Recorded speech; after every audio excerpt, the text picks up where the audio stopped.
Hello students, कैसे हैं आप लोग। आई होप आप लोगों की पढ़ाई बहुत अच्छी चल रही होगी। देखिए, आज हम लोग CUET बीएड के लिए सोशल साइंस के कुछ क्वेश्चन सॉल्व करने वाले हैं। तो चलिए आइए शुरू करते हैं। आप लोगों की क्लासेस काफ़ी दिन से नहीं हो रही थी क्योंकि बीच में मेरी तबीयत ख़राब हो गई थी और आज मुझे थोड़ा बेटर लग रहा है, तो मुझे लगा आज आप लोगों का क्लास ले लेना चाहिए क्योंकि काफ़ी अब एग्ज़ाम में बहुत ही कम दिन बच गए हैं, तो हम लोगों का मेहनत करना बहुत ज़रूरी है। तो चलिए आइए शुरू करते हैं। देखिए, फर्स्ट क्वेश्चन है मैच द कॉलम, जिसमें एक साइड पे क्या दिया हुआ है, किला वगैरह दिया हुआ है, और दूसरे साइड पे कि कौन से शासकों के द्वारा उसका निर्माण करवाया गया था। ठीक है, तो देखिए, जो स्थापत्य दिया हुआ है तुगलकाबाद किला, उसका जो निर्माण है वो गयासुद्दीन तुगलक ने करवाया था, यानी ए का हो जाएगा 4। ए का 4 दो ऑप्शन में है, तो दो ऑप्शन को ही देखेंगे, बाकी इन दोनों को एलिमिनेट कर देते हैं। देखिए, फिर लिखा हुआ है लाल किला। लाल किला जो है उसका निर्माण किसने करवाया था, तो लाल किला का निर्माण शाहजहां ने करवाया था, यानी कि बी का दूसरा। तो ए का 4 और बी का दूसरा, ये दोनों क्या हो जाएगा हमारा ऑप्शन नंबर बी में, यानी कि ऑप्शन नंबर बी जो हो जाएगा ये इसका करेक्ट आंसर हो जाएगा। आई होप कि आप लोगों को मेरी आवाज़ ठीक से मतलब सुनाई दे रही होगी। तो चलिए आइए दूसरे क्वेश्चन की ओर चलते हैं। फिर देखिए, सूफी परंपरा में पीर से क्या आशय है। सूफी परंपरा में जो पीर है उसका आशय है सूफियों का गुरु। ऑप्शन नंबर बी, सूफियों का गुरु। ठीक है, देखिए, सूफी परंपरा में जो पीर होते हैं, पीर का मतलब होता है गुरु, ठीक है, जिसे कि सूफियों का गुरु कहते हैं। और जो मुरीद होता है, मुरीद मतलब क्या होता है, जैसे इसका मतलब आपने गुरु पाया, ठीक है। मान लीजिए नेक्स्ट क्वेश्चन रहा कि मुरीद किसे कहते हैं, तो मुरीद का मतलब क्या होता है, सूफियों में शिष्यों को मुरीद कहा जाता है, ठीक है, किसे, शिष्यों को। तो इस तरीके से इसको याद रखिएगा। देखिए, अगला क्वेश्चन है कि सूफी आदेशों को किस नाम से जाना गया। तो सूफी आदेश जो है उसको सिलसिला नाम से जाना गया था।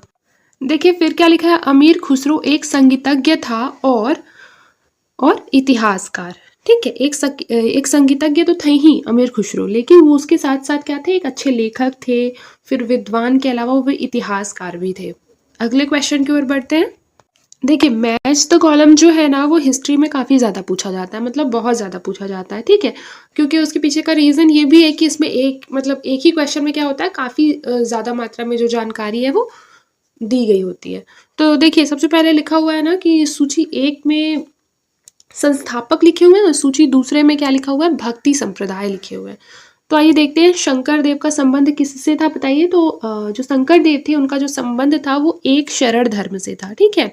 फिर देखिए, जग जीवन का संदर्भ था सतनामी संप्रदाय से, और लालगिन या लाल बेग का जो संबंध था वह किससे था, तो इसका जो संबंध था वह था अलखनामी से, अलखनामी यानी दूसरा। फिर देखिए, गोविंद प्रभु जो है उनका संबंध किससे था, महानुभाव पंथ से। ऑप्शन नंबर ए, महानुभाव पंथ, ठीक है। इस तरीके से यदि देखा जाए तो जो करेक्ट आंसर हो जाएगा ये हो जाएगा ऑप्शन नंबर ए। फिर देखिए, जो हमारा अगला क्वेश्चन है कि सूफी संतों का मिलान उसके सिलसिलों से करना है। देखिए, सबसे पहला लिखा हुआ है शेख निजामुद्दीन औलिया, ठीक है। तो जो शेख निजामुद्दीन औलिया है वो बेसिकली चिश्तिया से संबंधित है, ठीक है, चिश्तिया सिलसिला से। फिर है बहाउद्दीन जकारिया जो है वो सुहरावर्दी से संबंधित थे। फिर मियाँ मीर जो था वो कादिरी से संबंधित थे।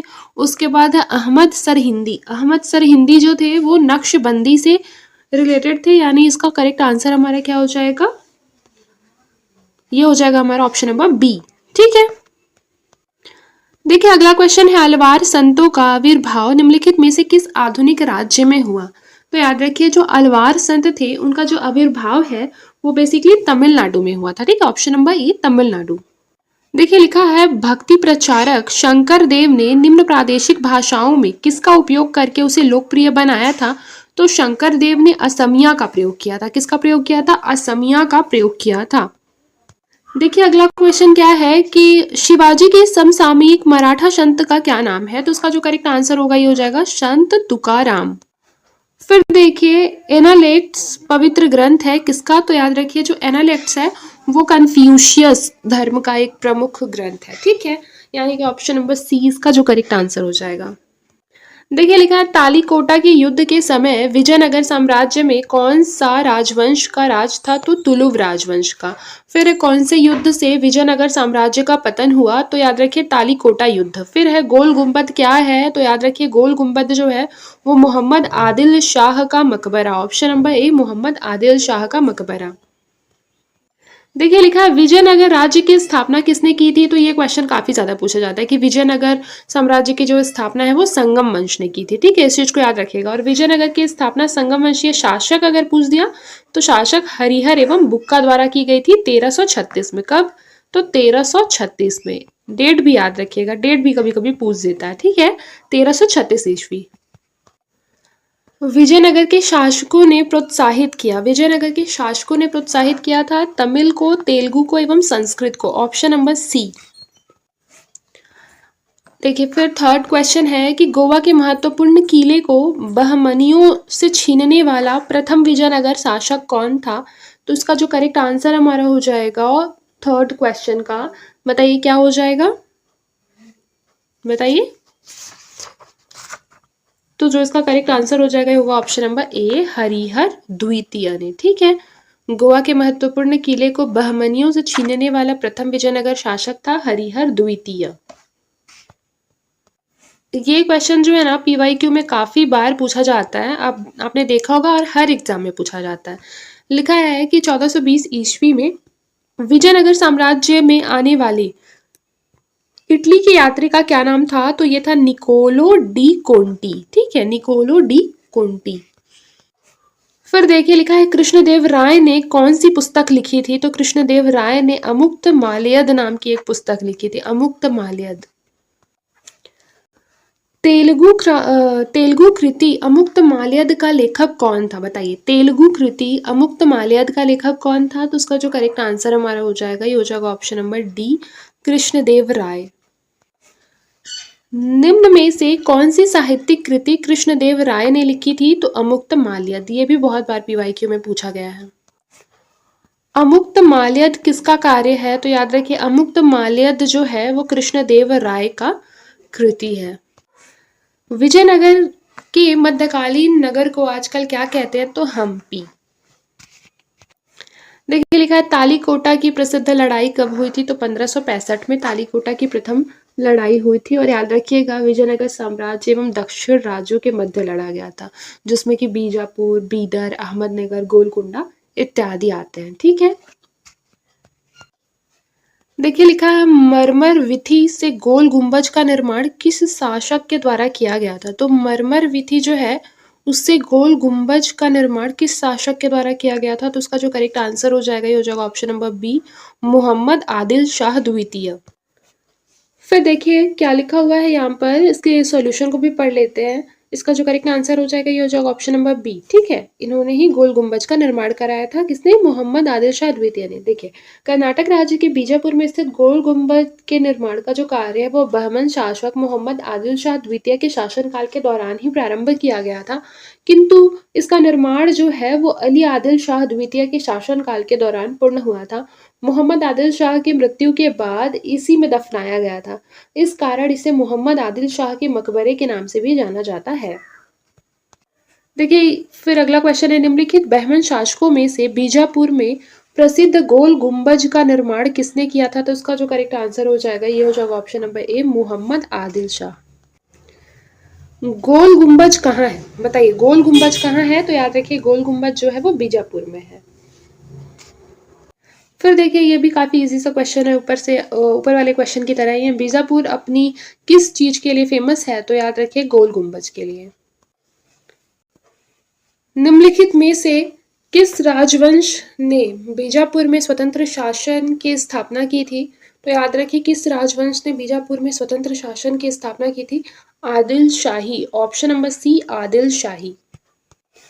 देखिए अगला क्वेश्चन है निम्नलिखित में से उस शासक का क्या नाम है जिसने विजय स्तंभ का निर्माण करवाया, तो वे थे राणा कुंभा। कौन थे, राणा कुंभा। देखिए इसका सॉल्यूशन बहुत इंपॉर्टेंट है, इसका सॉल्यूशन एक बार पढ़ लेते हैं। क्या लिखा हुआ है, कि राणा कुंभा ने अपने पिता मोकल के हत्यारे महपा पनवार को, जिसने भागकर मलवा में शरण ली थी, वहां के शासक महमूद खिलजी से समर्पित करने की मांग की।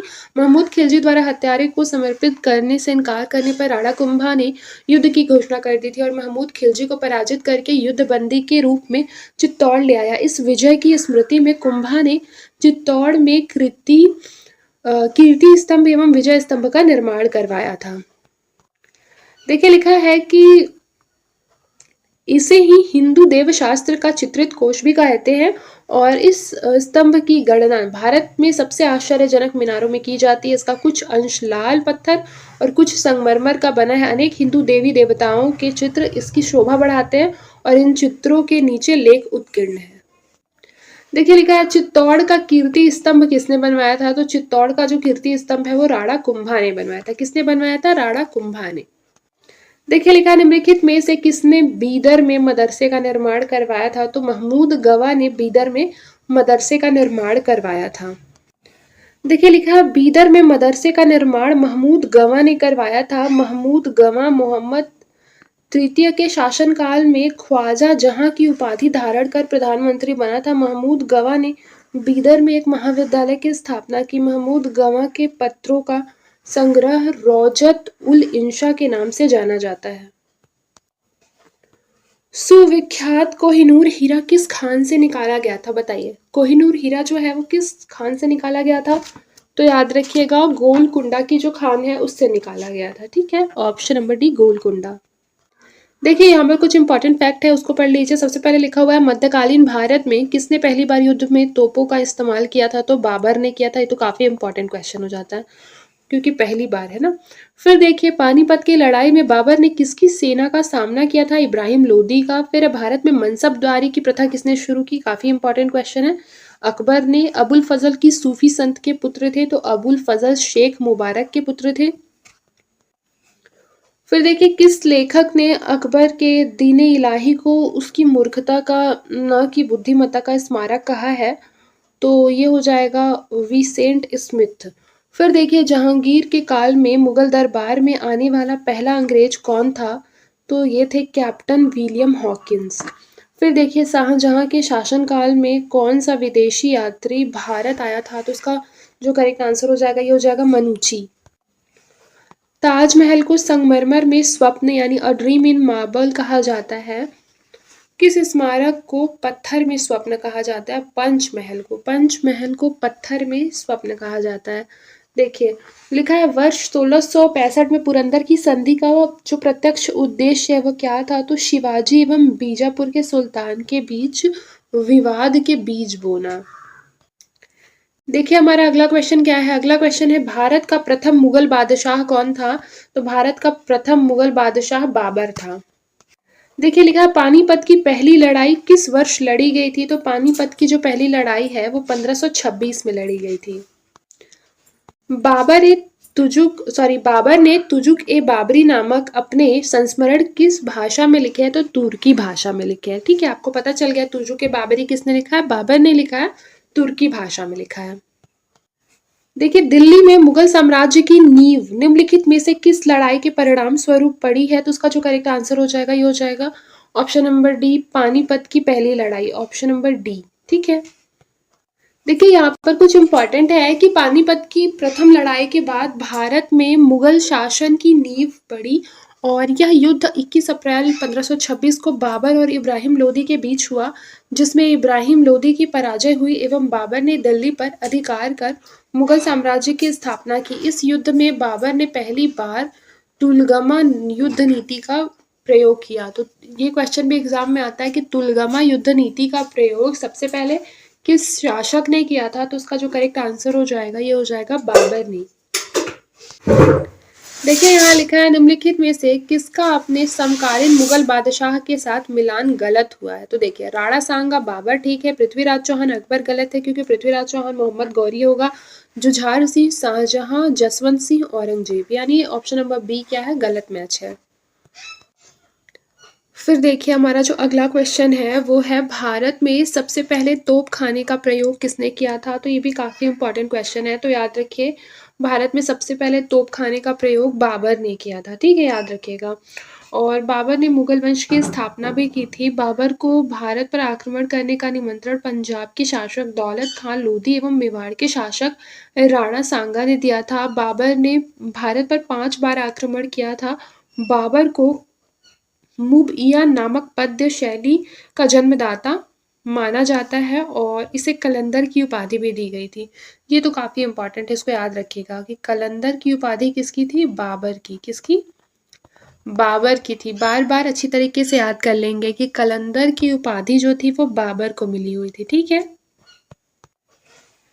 खानवा के युद्ध में बाबर द्वारा पराजित किया जाने वाला राजपूत राजा कौन था? तो खानवा के युद्ध में बाबर के द्वारा पराजित किया जाने वाला जो राजपूत राजा था वह कौन था बताइए? तो ऑप्शन नंबर ए राणा सांगा, ठीक है, ऑप्शन नंबर ए राणा सांगा, ठीक है। आई होप आपको क्लियर हो रहा होगा।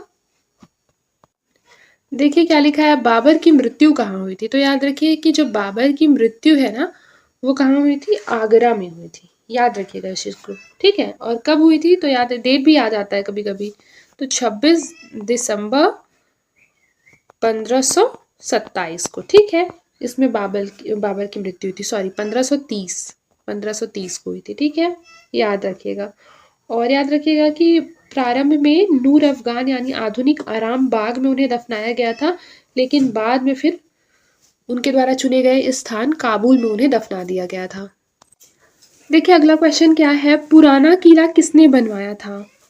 तो याद रखिए पुराना किला जो है वो किसने बनवाया था? शेर शाह ने बनवाया था। किसने बनवाया था? शेर शाह ने। 1540 ईस्वी में किस युद्ध के पश्चात हुमायूं को हिंदुस्तान से बाहर कर दिया गया था? 1540 में किस युद्ध के पश्चात हुमायूं को हिंदुस्तान से बाहर कर दिया गया था? तो इसका आंसर हो जाएगा Kannauj, option number C Kannauj.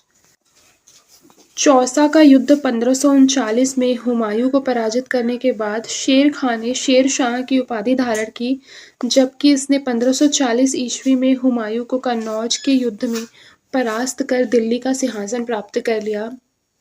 इसके पश्चात हुमायूं को विवश होकर निर्वासित की भांति इधर उधर भटकना पड़ा। 22 जून 1555 को सरहिंद युद्ध की विजय ने हुमायूं को एक बार पुनः उसका खोया राज्य वापस दिला दिया।